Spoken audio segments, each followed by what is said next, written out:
Bam! When you got drafted by the Detroit Lions, you were the best running back in college. You broke all the records for rushing yards and touchdowns. You get drafted, the number 2 pick. You remember who the number 1 pick was?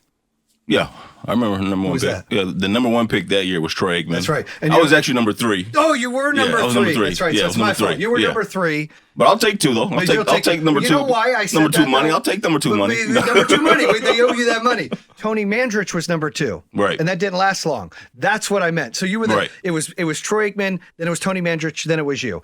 You go in and you break all the records. I don't know if some of the fans and followers and viewers know this, but you were the first player to be drafted that wasn't a junior or senior. Is that correct? It was after your sophomore year? After my junior year. After your junior year. I think I'm the first junior in the NFL. That's what I meant, to be drafted into the NFL. NFL, right? yeah, NFL, yeah, because Herschel Walker. Yep. He was a junior, but he went into the USFL and then came to the NFL. Right, and I think Mike Rozier as well had been underclassmen, but they went to the USFL. What was that like, being the first in the NFL to be drafted like that? I don't think people talk about that. It was kind of scary. Yeah, right. Honestly, it was kind of scary because it was, I knew that it had sort of been a trend of juniors coming out, going into the other league. I didn't know how the NFL would react, and it involved sort of some legal issues or whatever, and so really for me, I think the timing was just right. I'm fortunate that they were receptive to it at that time. You couldn't have had a better season. You broke every record. You couldn't have had a better season. The time was then. Then talking about in college, you broke all those records. Right, yeah. That was the time to go. Right. You can't. It was. That's how that works. Yeah, but there were still sort of long established principles in place that you were coming up against. And you broke down that wall, though.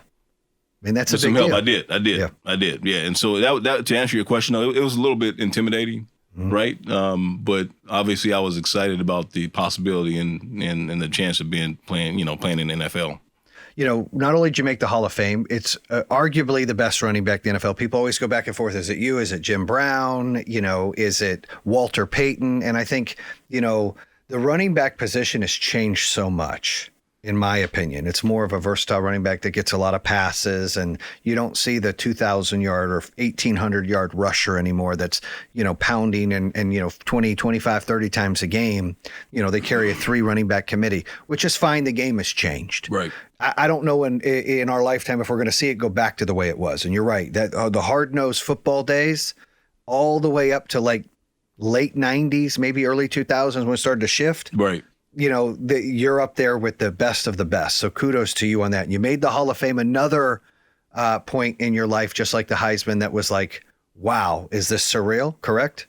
Oh, absolutely. Absolutely. I mean, it just brings back so many memories of playing the game and individuals, who pushed me along and on the field or off the field. So, yeah, I mean, that's something that obviously is the pinnacle of the game. And you think about the people that came to watch you play, and the players you played against, the stadiums you played in, and just universal sort of respect, the highest respect and honor that I guess you could pay a player. So yeah, I mean that was a special, unique honor for me and for my family, for my dad to be able to witness that. I guess I could almost say that without winning a Super Bowl, maybe, I don't know that it replaces it. Right. It would help. It's always but nice it definitely helps to have had that amount of success in the game. And because, it's almost like your story lives on forever. And you kind of left your mark. It's like, the stamp of approval. Everything you could possibly do, you accomplished. Everything you possibly could do, you accomplished. And even you could have accomplished more, and you even stepped back. We talk about that. Like, hey, it's not about me. It's about the team and these guys getting a chance. What is it like when you leave football? Because I've heard and read stories where a lot of players, that's all they know, and then they struggle. It's an identity issue. What was that for you to leave football and get into the real world again? Well, I mean, it was tough. to leave. I don't know that I'm back in the real world, because I have a pretty good life even now. But I mean, but no, I know what you're saying. Yeah. I know what you're saying. No, it was tough. It was tough leaving the game.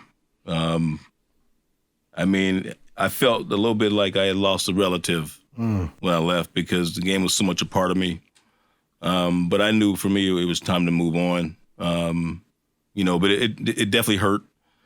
But I have to say this though. My last, I don't know, couple years, year 8, 9, I think there was a small part of me that said, I look forward to what's next. Mm-hmm. I embrace what's next, whatever that is. Because, when you're there every day, you realize how fragile it is. Although, yeah, I mean, Tom Brady, and Drew Brees, they're playing 20 years, but some guys only play 1-2 years. Almost some guys play a few months. Mm-hmm. So the game is very fragile in that sense, and nothing's given and guaranteed. Right. And so that year 8, 9 or so, I remember having that thought that, what, this has been great. I've done so many great things, but there's a small part of me that said, yeah, I do look forward to that. Mm-hmm. And so, but even when that time came, then it was still tough to pull myself away from the game.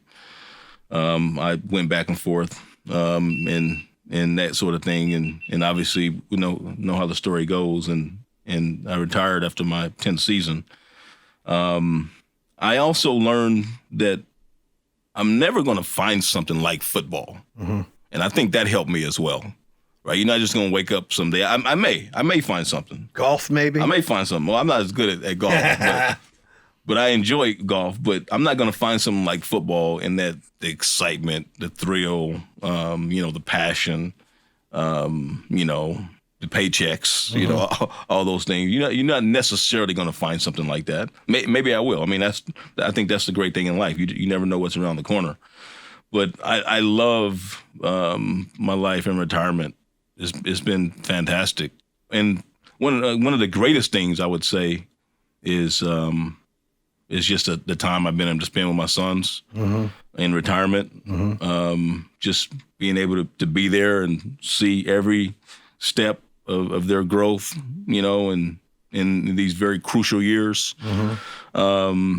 So that's been very precious to me because I was always around my dad. Mm-hmm. He took me to work with him at a very young age, and so to me, that's just I'm fortunate that I was able to do the same thing, to be around him like that. Yeah. Like there is so much more to Barry Sanders than just Lions legend, Hall of Fame. And that's what I think people need to understand, that for athletes, that this is what they love and this is what they're passionate about, but it is their job. Right. Well, I have to say, I'm fortunate that fans do remember me for being number 20 with the Lions. That's right, baby. And I don't know that I ever do anything, like I said before, as exciting as that. So so that may be the most memorable thing that I do. Yep. But I'm okay with that, honestly. Like you said, I mean, life goes on. I wish I could play the game at 50, but probably wouldn't be a good look. Probably not. Look, we did the commercial recently.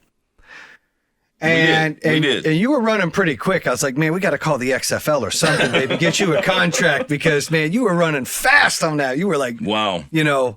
A couple of times I almost called the trainer, man. I almost called the trainer. Almost pulled a hammy, huh? Almost. But I'm in decent condition. But man, had you seen me like 25 years ago? I was a real athlete then. I can tell you, we were kidding outside the room. I was like, I wonder if I could beat Barry Sanders in a race. I can't. I'm not very athletic. And I think I watched you run then. I said, I'd still get smoked. I still think you've got some speed in those legs right now, Barry. I mean, what? It's funny, man. I often get challenged to a race. Not me. I'm not doing that. I'm not getting embarrassed. So I'm taking that as a compliment because, maybe people see me still as someone that, that's pretty quick. You look like you could still. I watched you in the commercial. You still had it. You think so? Okay. Absolutely. Well, fortunately, the magic of Hollywood, the things you can do with a cameraman, is amazing. I watched it live. It was pretty good. Damn. True UnderDog.